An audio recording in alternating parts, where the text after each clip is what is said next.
ఇప్పుడు ఇండియాలో ఉండే పాకిస్తాన్ వాళ్ళందరినీ మళ్ళీ పాకిస్తాన్‌కి పంపించే ప్రయత్నం అయితే మన ఇండియా చేస్తుంది.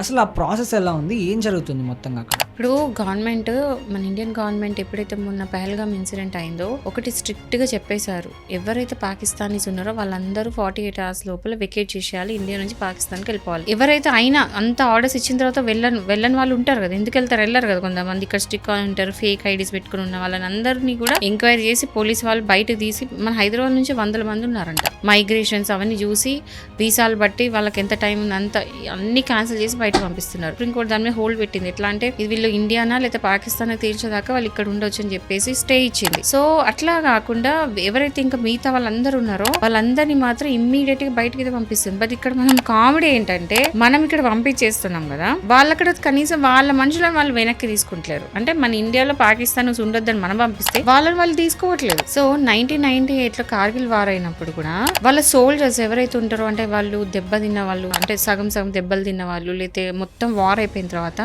మీ వల్ల వార్ ఓడిపోయినామని చెప్పేసి వాళ్ళ సోల్జర్స్, అంటే వాళ్ళ ఓన్ సోల్జర్స్ని వాళ్ళు వెనక్కి తీసుకోలేదు. అన్ని సంవత్సరాలు ట్రైనింగ్ ఇచ్చిన ఆర్మీని మనం ఎంత రెస్పెక్ట్ చేస్తాం ఇండియాలో, అలాంటిది వాళ్ళ సొంత ఆర్మీ కూడా రెస్పెక్ట్ చేయకుండా వాళ్ళని వెనక్కి తీసుకోకుండా వదిలేసినారు. ఇప్పుడు అంతే, వాళ్ళ మనుషుల, వాళ్ళ కుద్కా మనుషులని, వాళ్ళ ఓన్ పాకిస్తాన్ వాళ్ళని వాపస్ తీసుకుంటలేదు. ఇట్లాంటి మెంటాలిటీ ఉన్న వాళ్ళు ఒక్కొక్కరు.